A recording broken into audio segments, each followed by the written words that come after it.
Hello guys, कैसे हो आप। आशा करता हूँ आप सब ठीक होंगे। आज हम लोग पढ़ने जा रहे हैं क्लास 12th का एक बहुत ही अच्छा टॉपिक और मेरा मनपसंद टॉपिक कैश फ्लो स्टेटमेंट। ये बहुत ही इजी टॉपिक है, बस समझने की देर है। तो आइए सबसे पहले जानते हैं ये होता क्या है। बहुत से बच्चे इसको पढ़ने से पहले जानना चाहिए कि ये है क्या। तो आइए जानते हैं। A cash flow statement, also known as statement of cash flow, is a financial statement that shows how changes in balance sheet, account and income affect the cash equivalent and breaks the analysis down to operating, investing and financial activity। मतलब cash flow statement basically एक ऐसी statement है जो हमें बताती है कि हमारा कितना पैसा कहाँ पे लगा, कितना गया, कहाँ से आया, कहाँ गया बैलेंस शीट में। ठीक है। अब आप लोग देख रहे होंगे कि इसमें कुछ नए वर्ड आए हैं जैसे cash equivalent, operating activity, financial activity और इन्वेस्टिंग एक्टिविटी। ये सब क्या होती है, थोड़ा शोर आ रहा है उसके लिए सॉरी। तो कैश इक्विवेलेंट क्या होता है। कैश इक्विवेलेंट बेसिकली वो सब एसेट्स जो हम जल्द से जल्द कैश में कन्वर्ट कर सकते हैं, जैसे long term investment, short term investment या बेसिकली करंट एसेट्स जिसको हम जल्द से जल्द एसेट में कन्वर्ट कर सकते हैं। ठीक है। अब बात करती है 3 एक्टिविटी की। बेसिकली ये पूरा स्टेटमेंट जो है इन्हीं 3 एक्टिविटी पे बेस्ड है। तो सबसे पहले मैं आपको एग्जांपल देता हूँ। एक एग्जांपल के लिए थोड़ी राइटिंग मेरी ऐसी है, आप थोड़ा कॉम्प्रोमाइज़ कर लीजिएगा। जैसे मान लीजिए एक कंपनी है, पार्ले कंपनी है मान लीजिए। ठीक है। अब पार्ले कंपनी जी है, ठीक है। उनका ना बेसिकली आपको पता ही है कैसा काम है। उनका मेन काम है बिस्कुट बनाना, टॉफ़ियाँ बनाना और भी अदर काम्स होंगे। ठीक है। तो एक कंपनी के अंदर 3 एक्टिविटी होती है। ठीक है। Operating activity,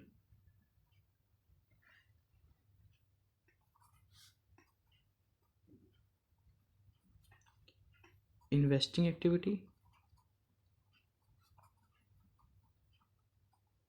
and financial activity.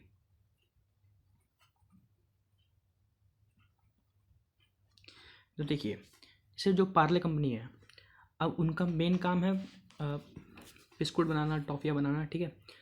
तो जब जिस कंपनी का जो मेन काम होता है उस मेन काम को करने, मेन काम मतलब वो एक तरह की एक्टिविटी हो गई। उस एक्टिविटी को करने के लिए उसे कहते हैं हम ऑपरेटिंग एक्टिविटी। ठीक है। जो कंपनी है जो उसका मेन काम है उस एक्टिविटी को करने को कहते हैं ऑपरेटिंग एक्टिविटी। फॉर एग्ज़ाम्पल आप अमूल ले लीजिए। अमूल का बेसिकली काम क्या है, दूध बनाना, बटर बनाना। तो ये उसका ऑपरेटिंग एक्टिविटी में आ गया। ठीक है। अगली होती है हमारी इन्वेस्टिंग एक्टिविटी। अब जैसे जो कंपनी है उसको कहीं से पैसा चाहिए तो उनको इन्वेस्ट करना पड़ेगा। इन्वेस्ट करने के लिए वो कहीं कहीं कहीं भी इन्वेस्ट कर सकते हैं, किसी बिल्डिंग में, शेयर्स में, डिवेंचर्स में, तो ताकि उनके पास पैसा आए। ठीक है। या नहीं, सॉरी सॉरी सॉरी, गलती से बोल दिया।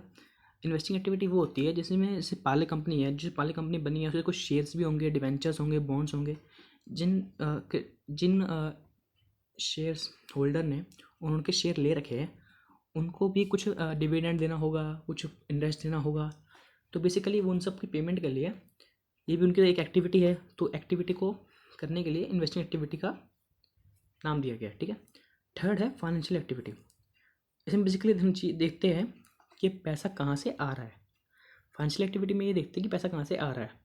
जैसे हमने कोई एसेट बेच दी, हमने कोई हमें कोई रेटर था हमारा जो भाग गया था लेकिन उसके पैसे वापस मिल गए। तो बेसिकली वो एक्टिविटीज़ होती है। ठीक है। इन्हीं 3 एक्टिविटीज़ के ऊपर पूरी हमारी वो बेस्ड है कैश फ्लो स्टेटमेंट। तो एक चीज़ मैं आपको बता देता हूँ नोट्स में, it is prepared as per accounting standard 3। ये जो हमारा कैश फ्लो स्टेटमेंट है ये एक एस अकाउंटिंग स्टैंडर्ड 3 पे बेस्ड है। ठीक है। अगला नोट्स करते हैं। मैं कैमरा सेट कर दूँ। तो देखिए सेकेंड हमारा जो टॉपिक है वो है कि cash flow statement, sorry topic नहीं, सेकेंड जो हमारा पॉइंट है cash flow statement is prepared in 3 parts. Parts मत कहिए, मतलब आप खुद भी कह सकते हैं एक्टिविटी टाइप कुछ। तो पहला है ऑपरेटिंग एक्टिविटी, जो मैंने आपको थोड़ी देर पहले ही बताया, जो कंपनी है उनका मेन काम एक्टिविटी। इन्वेस्टिंग एक्टिविटी, जो कंपनी इन्वेस्ट करती है, TR। थर्ड है हमारा operating activity, sorry financial activity.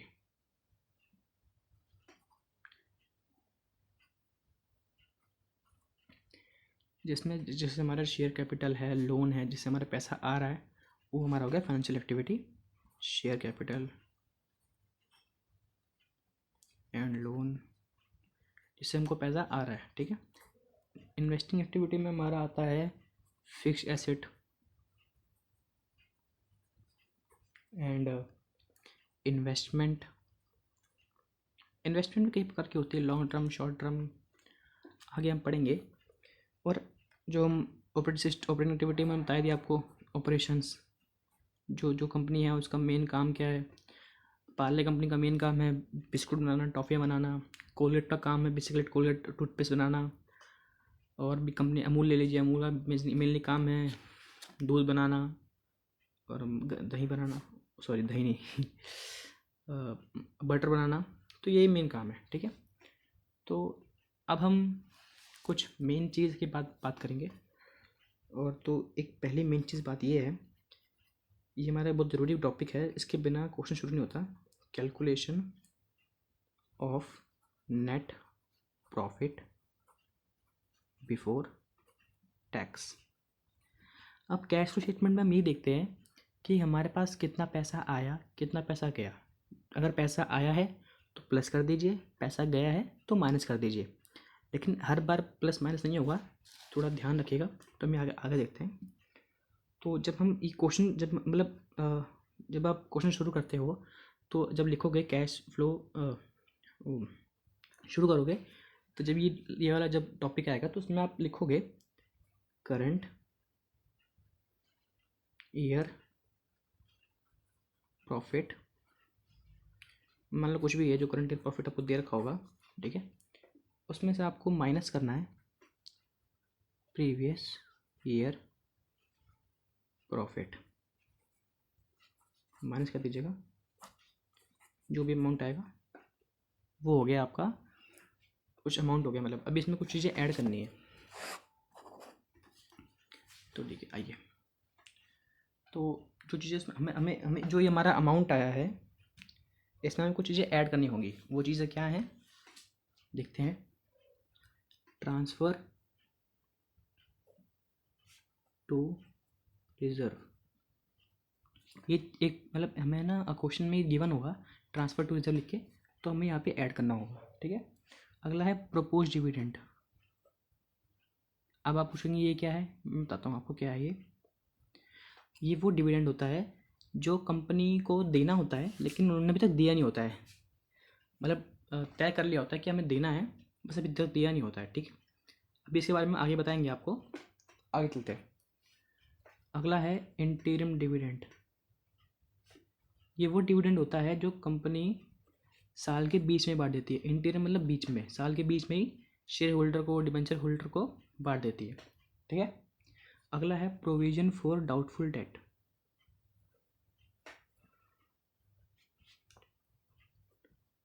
आपको पता ही है क्या होता है ये प्रोविजन फॉर डाउटफुल डेट। हमारे ऐसे डेटर जिन पे हमें शक होता है एक तरह का कि वो हमारे पैसे देंगे कि नहीं देंगे, तो उनके लिए हम पहले प्रोविजन बनाए थे, तो वो प्रोविज़न को हम ऐड कर लेते हैं, ठीक है। और आखिर में इन सबको ऐड करने के बाद एक चीज़ हम माइनस करते हैं, वो है रिफंड ऑफ टैक्स। ये चीज़ हम माइनस करते हैं, ठीक है। माइनस वाली चीज़ों को हमेशा ब्रैकेट में लिखेंगे, जो पॉजिटिव वाली मतलब जो प्लस करनी है उनको बिना ब्रैकेट के लिखना है, ठीक है। ये छोटी छोटी बातें ध्यान रखोगे तो आपके पेपर में नंबर नहीं कटेंगे। तो अब ये हमारा बेसिक हो गया कंप्लीट। अब हम आपको मिलेंगे अगले वीडियो में। Okay, please subscribe my channel and like my video.